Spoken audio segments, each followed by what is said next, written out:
día nos toca una charla presencial con Maru Inés Arán. Maru trabaja en Project Scope, es científica de datos con más de 8 años de experiencia y nos va a hablar en su charla titulada La ruta para hacer uso inteligente de los datos. Junto a María hablaremos de procesos, desde la identificación de las problemáticas hasta la implementación de una solución de datos. ¿En qué problemas los datos pueden ayudar a tomar mejores decisiones? ¿Qué datos necesito? ¿Qué hago si no tengo datos? Maru, bienvenida. Muchas gracias, Maxi. Bueno, hola, buenas tardes a todos. Ahí tengo la presentación. Perfecto. Bueno, muchas gracias primero a Wingu por la invitación. Como me presentó ahí Maxi, soy María Inés Arán, pero me conocen más como Maru, como dijo Maxi. Y tengo primero les voy a contar un poquitito de mí, ¿sí? Para empezar la charla, tengo más de 8 años de experiencia en la parte de analítica de datos. Empecé trabajando con datos en empresas y vi cómo las herramientas de datos estaban ayudando a hacer más eficientes procesos de marketing, en finanzas, en logística, y en eso me fui formando técnicamente. Un día abrí el diario La Nación y encontré una nota que me rompió la cabeza, que decía cómo estas herramientas se estaban aplicando a problemas medioambientales, sociales, económicos. Un poco lo que contó Freddy antes, de esas charlas que teníamos los dos hace mucho sobre estos temas. Me encantó y empecé a seguirlo al tema, a ver qué cosas se podían hacer, cómo estas herramientas que ayudaban tanto a ser más eficientes a las empresas se podían aplicar en estos problemas y tener un impacto positivo en la sociedad o el medio ambiente. Empecé a seguirlo y terminé participando en un programa que se llama Data Science for Social Good, que era de la Universidad de Chicago, ahora es del Alan Turing Institute, donde forman a personas que son científicos de datos, que trabajan en analítica de datos, pero dándoles una formación específica en cómo tienen que adaptar estas herramientas cuando son este tipo de problemáticas. ¿Sí? Si bien siempre la parte de ética, que se habla mucho ahora en AI, en inteligencia artificial o machine learning, es importante que se aplique en todos lados, en empresas, en el Estado, donde fuera. Cuando estamos hablando de problemáticas sociales, medioambientales, hay que tener una especial consideración del uso que se le va a dar a esa tecnología. Así que en eso aprendí en el programa, nos formaron en eso, me encantó, volví con la cabeza totalmente cambiada y dije, tengo que meterme a hacer esto, tengo que estar aplicando tecnología en este tipo de problemáticas. ¡Uy! Lo pasé. En este tipo de problemáticas en América Latina. Y así que empecé a trabajar de forma independiente como científica de datos en distintos tipos de proyectos de este tipo.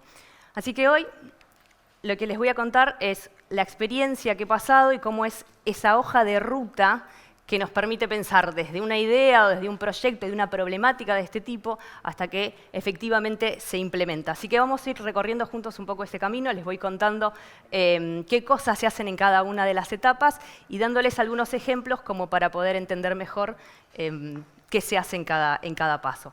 Así que vamos a hablar primero de la definición del problema y de los objetivos, después de los datos, después algunos ejemplos de soluciones y por último el impacto. Entonces, al arrancar el camino de esta ruta, lo primero que vamos a hacer es definir problemas y objetivos. Y mucho antes de empezar a hablar de qué datos tenemos, la primera pregunta es ¿qué problemas tengo? Y que esos problemas sean específicos y medibles. Problemas hay muchos en el ámbito del medio ambiente y de la sociedad, ¿no? Podemos decir que la pobreza es un problema, que el hambre es un problema, que la educación puede tener sus problemas, etc. Pero son problemas globales. Para poder trabajar un problema, un proyecto de ciencia de datos o de analítica de datos, tenemos que especificar exactamente de qué estamos hablando. Entonces vamos a dar algunos ejemplos.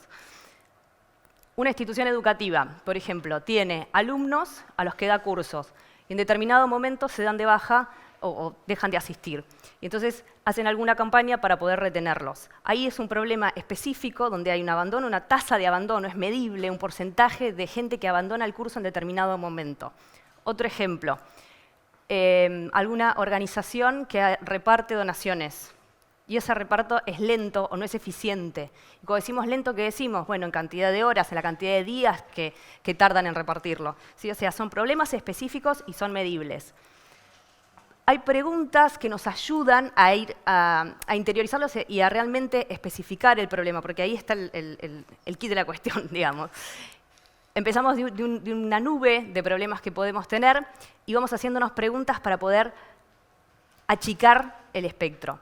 Y esas preguntas tienen que ver con qué problemas tenemos, cuántas personas o lugares se ven afectados por ese problema, en qué cantidad se ven afectados por el problema, y también si es prioritario o no para la organización enfocarse en ese problema en ese momento, ¿sí? Porque van a estar destinando recursos a resolver ese problema con ciencia de datos.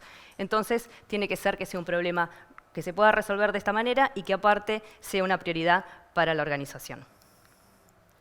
Una vez que pasamos por esta etapa de entender cuáles son los problemas que vamos a abordar, empezamos a hablar de datos. ¿Con qué datos cuento? ¿Sí? Estamos hablando de resolver problemas con datos, así que esto no podría ser de otra manera.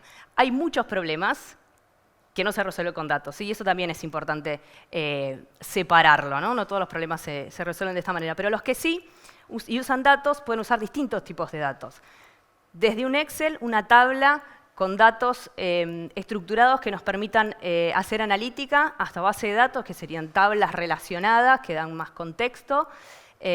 Puede ser texto, puede ser imágenes, y pueden ser datos propios, o sea que la organización, la empresa tenga estos datos referidos al problema, pero también pensemos en datos externos, en datos públicos, si los hay, y también en que se pueden extraer datos, por ejemplo, de redes sociales.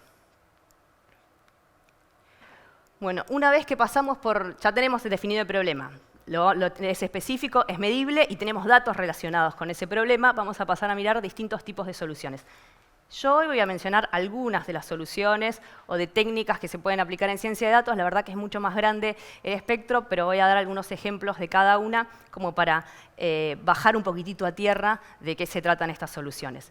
La primera tiene que ver con tableros, quizás es la más conocida, la más familiar, que puede estar en una organización o en una empresa. Y los tableros sirven para hacer seguimientos de métricas, de algún problema en específico o de alguna situación que se quiera medir. Y estos tableros muestran data o en tiempo real o casi real y se actualizan automáticamente. Ejemplos de tableros que pueden ser útiles dentro de lo que es el ámbito del triple impacto, llamémosle medio ambiente, sociedad o económico. Por ejemplo, sensores que estén midiendo la contaminación del aire. Entonces podríamos tener sensores que tomaran estos datos y tableros donde los pudiéramos ver. Muchas veces después de estos tableros surgen donde hay una problemática que requiere algún otro tipo de solución. De vuelta, esto es solo un ejemplo, puede haber tableros de muchas cosas para darle seguimiento, muchos temas me refiero. Otra de las soluciones posibles tiene que ver con los modelos predictivos. Y acá ya nos acercamos más al área de Machine Learning y de inteligencia artificial.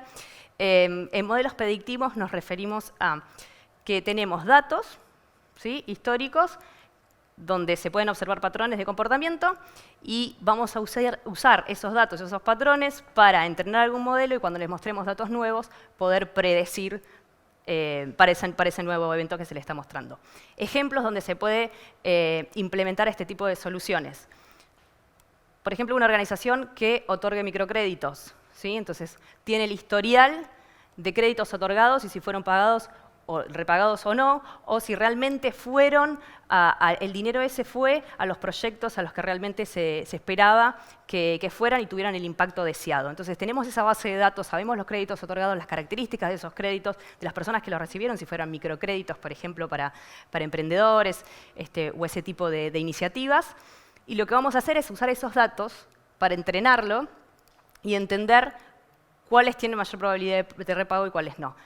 Una vez que tengamos el modelo entrenado, vamos a mostrarle los datos de una nueva persona que viene a pedir el crédito y el modelo nos puede decir cuál es la probabilidad de repago o de éxito de otorgamiento de ese crédito. Va a ser como un asistente, si quieren, para la organización para poder decir cuál es la probabilidad de que tenga éxito entregarle el crédito a esa persona, ¿sí? Ese es un ejemplo de modelos predictivos. Otro de las soluciones o desarrollos que se pueden hacer con datos es el análisis de texto. El análisis de texto lo que se puede hacer es obtener, por ejemplo, los tópicos de los que se habla en un texto, las personas, las localizaciones, el análisis sintáctico, el análisis gramatical. ¿En dónde se utilizan este tipo de soluciones o para qué tipo de problemas? En general, cuando hay un gran volumen de datos, una gran cantidad de textos, por ejemplo, Pensemos de vuelta por un ejemplo, una institución educativa que reciba muchos o analice muchos papers, muchas publicaciones científicas. Y clasificar esos textos requiere tiempo. ¿Sí? Requiere tiempo y de personas que estén mirando y leyendo y diciendo este pertenece a esta categoría o a esta otra. Con análisis de texto lo que se puede hacer es optimizar eso para que sea rápido y sea para una gran cantidad de papers, por ejemplo. Otro ejemplo donde se puede hacer análisis de texto tiene que ver con los textos que aparecen en las redes sociales, digo Twitter, por ejemplo, tomar esos datos y hacer análisis para entender las características, por ejemplo, de determinados usuarios que son de interés para el estudio. Por último, y de vuelta, esto es solo una lista que puede haber más, el análisis de imágenes. Cuando hablamos de análisis de imágenes, hablamos de fotos o videos donde se puede detectar objetos, por ejemplo. Y esto es útil también cuando tenemos gran volumen de datos, gran cantidad de imágenes. Ahí es donde esta solución toma mayor fuerza porque permite hacerlo rápido y permite hacerlo masivo. Ejemplos donde se puede aplicar este tipo de soluciones. En imágenes satelitales para entender o detectar áreas donde hubo incendios forestales o donde hay áreas anegadas porque hubo una inundación y eso permite llegar a los lugares donde más se requiere ayuda. Esto es lo que se aplica a análisis de imágenes, también pasa dentro del sector de salud, donde, por ejemplo, para el diagnóstico por imagen también se puede entender automáticamente o rápidamente las zonas donde hay algún problema o alguna situación que se quiera detectar. Así que eso sería en el área de salud. Esas son algunas de las soluciones que se pueden realizar o que se pueden desarrollar con datos usando este tipo de herramientas que cuando decimos machine learning, algoritmos, este tipo de tecnicismos se refieren a este tipo de soluciones. Una vez que la solución está desarrollada, que se prueba, se testea, es decir, les conté que teníamos datos históricos con los que entrenábamos. Los probamos con nuevos datos, vemos cómo funcionan y por último, si todo salió bien, o si funciona bien, vamos a implementar la solución. Implementar la solución significa que se dice ponerlo en producción o ponerlo en funcionamiento. Uy, se me fue. Ah, no, perdón. En producción o en funcionamiento. ¿Sí? Entonces vamos a estar midiendo cómo nos fue respecto de los objetivos que se plantearon al principio, ¿sí? Para resolver este problema o no, si efectivamente ayudó o no a resolverlo.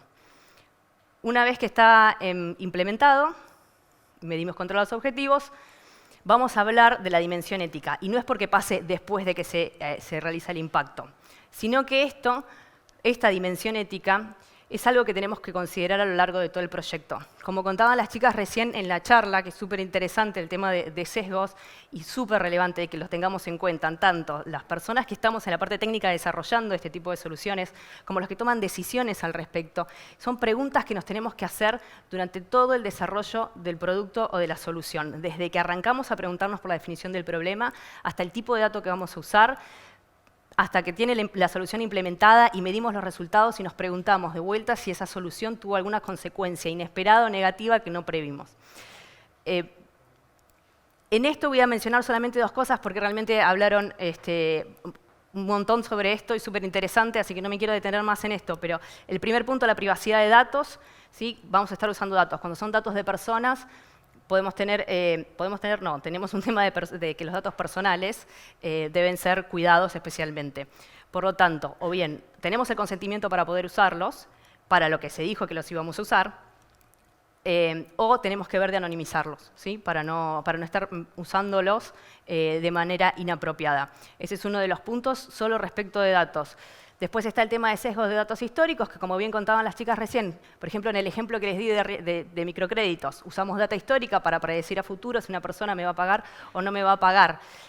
Si hubo sesgos, si hubo alguna discriminación, algún grupo al que no le estuvimos dando créditos anteriormente por el motivo que fuera, porque a veces no es consciente, ¿sí? Esto es lo importante, no es que alguien lo hace a propósito, sino que simplemente esto está en los datos, porque es la manera en la que se decidió antes. Si uno entrena esos modelos sin prestar atención a esto, sin evaluarlo, hay herramientas analíticas para evaluar específicamente esto, sin hacerlo puede cometer el error de que el modelo predictivo aprenda exactamente los patrones del pasado. Entonces, si hay en los datos un grupo al que se discriminó, seguro el modelo predictivo va a ser lo mismo y va a discriminar a futuro. Entonces, lo que se hacen es aplicarse distintas técnicas en donde se verifica si esto está ocurriendo o no. Y si está ocurriendo, ¿qué podemos hacer para mitigarlo?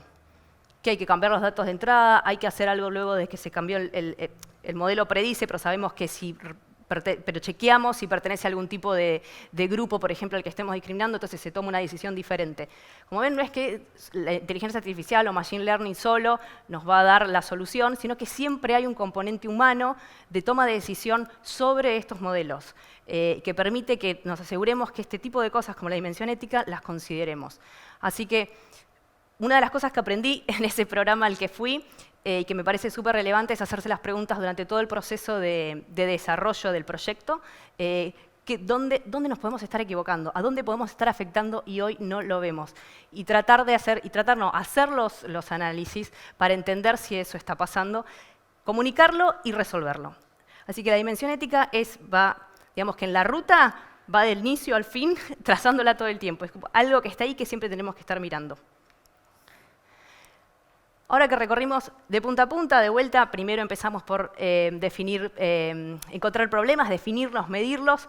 Con eso nos planteamos objetivos. Después pensamos en los datos que tenemos para ese problema, la solución técnica específica por el tipo de problema del que se trata o el tipo de dato.